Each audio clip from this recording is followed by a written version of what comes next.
যোৱাকালি বিপুল ভোটত আচলতে যিহেতু জীৱন গগৈ জয়ী সাব্যস্ত হৈছে, আমি এই মুহূৰ্তত দেখুৱাব বিচাৰিছোঁ। আচলতে জীৱন গগৈ হৈছে এগৰাকী সাধাৰণ জীৱন যাপন কৰা ব্যক্তি। তেখেতৰ ঘৰলৈ অহা বাট পথ অতি শোচনীয়।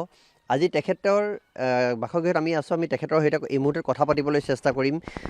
প্ৰথমে আপোনাক অভিনন্দন জনাইছোঁ। আপুনি চিচি বৰগাঁও যিটো নতুন সমষ্টিৰ আপুনি বিধায়ক হিচাপে নিৰ্বাচিত হৈছে আৰু প্ৰায় 40,000 ওপৰত ভোটত আপুনি বিজয় সাব্যস্ত হৈছে। এই মুহূৰ্তত আজিৰ দিনটো দ্বিতীয়টো দিনটোত আপুনি কি ক'ব বিচাৰিব পাৰে? নমস্কাৰ, মই এইটো ক'ম যে চিচি বৰগাঁও সমষ্টিৰ ৰাইজৰ জয়।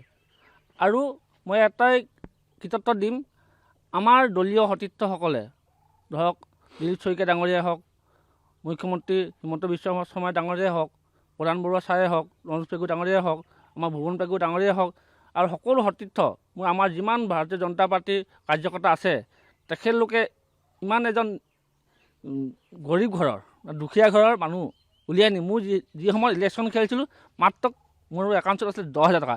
কিন্তু মোৰ পইচাৰ কথা কোনো কৰ্মীয়ে অভাৱ হ'ব দিয়া নাই। তেখেতলোকে কৈছে যে সভা কৰক, নিৰ্বাচনত আগবাঢ়ি যাওক, পইচাৰ প্ৰতি যি লাগে আমি সহায় কৰিম। মই পইচা ক'ৰ পৰা আহিছে, কি কৰিছে এইবোৰ নাজানো, খালী সভা পাতি দিছে, তালৈ গৈছোঁ, ৰাইজক মাত দিছোঁ আৰু ৰাইজে চিচি বৰগাঁও সমষ্টিৰ ৰাইজে ইমান বিপুল সহায় জনালে। তেখেতলোকে এজন নিজৰ ভাই ককাই বুলি ভাবি সৰ্বস্ব উজাৰি ভোট দি মোক 40,528টা ভোটত বিজয় সাব্যস্ত কৰালে বেছিকৈ দি। গতিকে মই চিচি বৰগাঁও সমষ্টিৰ ৰাইজক পুনৰ ধন্যবাদ জনাইছোঁ। হিয়াৰ নিৰ্ভীক কোণৰ পৰা, অন্তৰৰ কোণৰ পৰা তেখেতলোকক ধন্যবাদ জনাইছোঁ।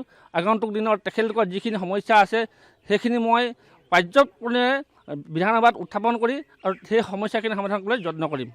হয়, নিশ্চয়। এটা কথা আপোনাৰ লগতে আপোনাৰ এই মুহূৰ্তত জীৱন গগৈদেৱৰ সহধৰ্মিনী আছে, তেখেতেও আপোনাৰ পৰা জানিব বিচাৰিছোঁ, যিহেতু জিলা পৰিষদ যেতিয়া খেলিছিলে, জিলা পৰিষদৰ সদস্য হিচাপে নিৰ্বাচিত হোৱাটো আচলতে খুব তাৎক্ষণিকভাৱে হৈছিল আৰু তেতিয়াও তেখেতে বিচৰা নাছিলে, তেখেতক সকলোৱে উলিয়াই লৈ গৈ জিলা পৰিষদৰ সদস্য হিচাপে নিৰ্বাচিত কৰিছিলে। ঠিক একেধৰণে বিধায়ক হিচাপে আজি সকলোৱে উলিয়াই লৈ গ'ল তেখেতক, কি ক'ব?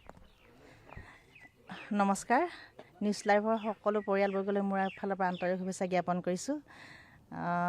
এই ক্ষেত্ৰত আচলতে ক'বলৈ হ'লে বহুতেই ক'বলগীয়া আছে, যদিও আজি ক'বলৈ ইমানখিনি কোৱাটো হয়তো সম্ভৱো নহয়।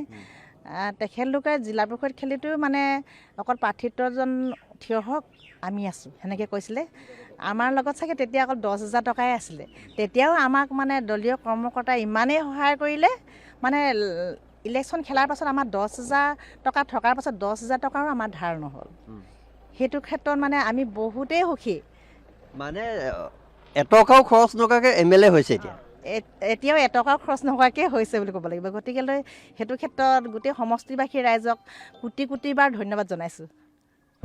আপুনি এতিয়া বিধায়ক হ'ল, আপোনাৰ প্ৰথম লক্ষ্য কোনটো কথাত থাকিব? আপুনি কি হোৱাটো বিচাৰিব, কেনেধৰণে আপুনি আগবাঢ়িব? প্ৰথমে চাওক, আমাৰ চিচি বৰগাঁও সমষ্টিৰ ৰাস্তা পদূলি অলপ গাঁৱত বেয়া হৈ আছে।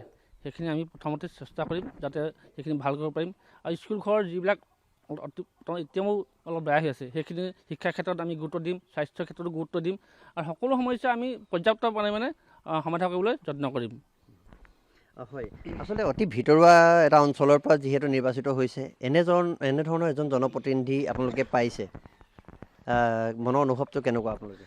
আচলতে জীৱন দায়ে চিচি বৰগাঁৱৰ এটা ইতিহাস ৰচিলে যে নৱগঠিত চিচি বৰগাঁও সমষ্টিৰ প্ৰথমজন বিধায়ক হিচাপে জীৱন গগৈ নিৰ্বাচিত হৈছে আৰু আমাৰ পশ্চিম ধেমাজি এটা একেবাৰে ভিতৰুৱা অঞ্চলৰ পৰা নিৰ্বাচিত হৈছে। আৰু ধেমাজিখন বানেগৰকা বুলি কয় আৰু এই বানেগৰকা ধেমাজিৰ আটাইতকৈ বান পৰিস্থিতি থকা জেগাটোৱে হৈছিলে পশ্চিম ধেমাজি।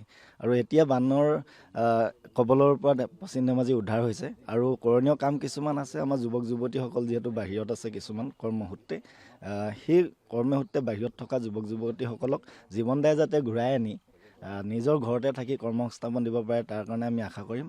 আৰু জীৱন দা যিমান ভোটত জয়ী হ'ল, আমি আচলতে ভবাই নাছিলোঁ যে জীৱন গগৈ ডাঙৰীয়া MLA টিকট পাব।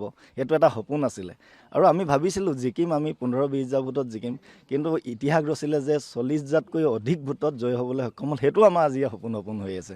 গতিকে পুনৰবাৰ সকলোকে ধন্যবাদ জনাইছোঁ, চিচি বৰগাঁওবাসীক ধন্যবাদ জনাইছোঁ আমাক উন্নয়নৰ স্বাৰ্থত ভোট প্ৰদান কৰি জীৱন গগৈ ডাঙৰীয়াক উলিয়াই নিয়াৰ কাৰণে।